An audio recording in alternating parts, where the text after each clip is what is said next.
of those things that go. Oh yeah. Life story. So I grew up in Lancaster, Pennsylvania, which is about 40 minutes or so from Harrisburg, Philadelphia area on the central PA.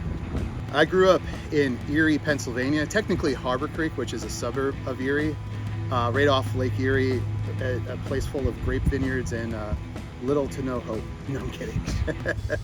I've been playing music since I was 5.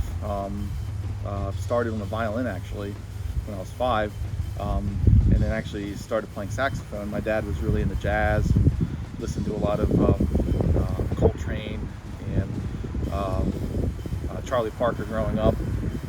But eventually that kind of went downhill when a friend of mine lent me his Black Sabbath CD, and I decided I wanted to play guitar instead. But I kept with the saxophone and everything else as well. I started playing guitar at 10 years old. Even though I wanted a guitar much earlier, I wanted a guitar when I was 5. I saw the movie La Bamba about Richie Valens, and even from that point, 5 years old, I was barely in kindergarten. And even then, that's what I wanted to do. I wanted to play in a band, play music. When did you have your first band?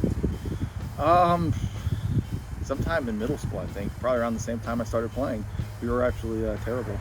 Wow, my first band was actually a shit show. I think we were called Flatline. My guitar player, Eric, he named us Blind Patriotism. We didn't even have like lyrics. I think our lead singer would just make up a different set of lyrics every time we performed, which was probably only like 5 or 6 times. His friend Rob shows up, he's the drummer, and he's like, oh guys, I'm sorry, I don't have a drum kit, but I have drumsticks. Like literally just shows up with drumsticks. What kind of places did you perform? Like school talent show. Yeah. A couple birthday parties. But then Tyler's over there playing on the bass. He just starts playing. He starts playing Mission Impossible. And then like everything's kind of like not gelling. Everything sounds absolutely like ass. We don't have a PA. We have no microphones. So I kind of have to just like wave my hands like stop, stop, stop. Like, what's going on? He's like, oh, yeah, that's the only thing I really know how to play on bass. And I'm like, what? I mean, we were only like 13, 14 at the time, so none of us had, a car or couldn't drive, so. Not old enough to get into the bars. Yeah. Yeah, I felt that. Not for lack of trying. So. Of course. Tell us about your second band. It got better from there. So I met Ray through my wife, actually. He worked with my wife. I worked with Paul's wife. We worked together at a school. He always jokes like, I was like, oh yeah, my husband plays guitar. And he's like, the typical, oh yeah, the husband plays guitar. I've met a lot of people who are like, yeah, my boyfriend plays and my husband plays, and oh, you should get together and you should jam. And then you do, and they're absolute shite. We went over to his apartment, and I think he handed me like a 32-ounce frosted glass of Yingling. And we probably drank 5 or 6 of those during the course of the evening and just kind of jammed. And I'm like, I like this guy. Yeah, Paul and Jess came over to my now wife and I's place. And like Paul said, I mean, I'm sure the beer was flowing in giant frosted beer mugs. That's all probably true. I still have those mugs. And yeah, just throwing some beers back, jamming. Like I'm sure Jess and Jenny were off talking somewhere, and Paul and I were just kind of jamming. And yeah, I could tell right away that Paul was really good. He was legit. He knew the fretboard. He could play. He was a very talented guy. And I was very blown away. I'm not just saying that. I was very blown away. And I'm like, yeah, I definitely want to work in some capacity with Paul. At that moment, I was like, yeah, I definitely want to work with Paul. I think maybe like a month or so later, he was actually playing a show at a bar that was like right up the street from my apartment. I don't think the bar's there anymore. It was the Ham Bones.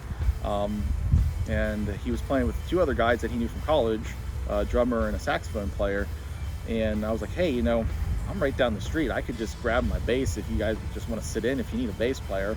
And I think the rest of the band was probably put off by that, but I knew a couple of his songs and a couple that I didn't really know, and some that I've heard on the radio a few times and kind of knew the key changes. But I guess that was my extended audition in the band.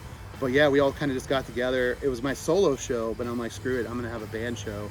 And like Paul said, like, I don't think any of us knew anything. We never rehearsed, and I don't know, I came from a lot of bands growing up where they would just throw shit at me.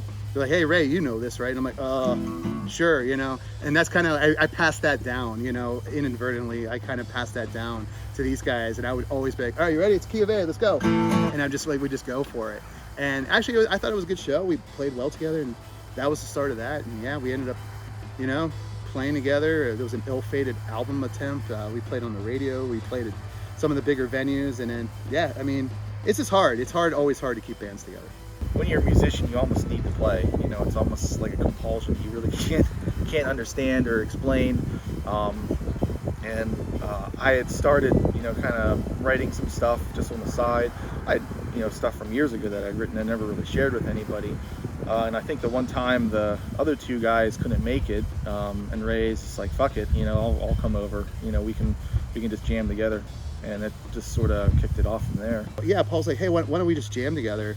And I'm the kind of guy, I remember even just, I'm driving up here to his house, and I'm listening to a bunch of shit on the radio and on my phone, and I'm like, what if we just started writing songs together?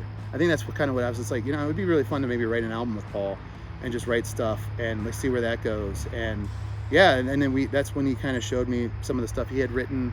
I showed him some riffs I was working on, and then really right away, man, we just had great chemistry, worked really well together, and you know, here we are. We have Empathy Box now.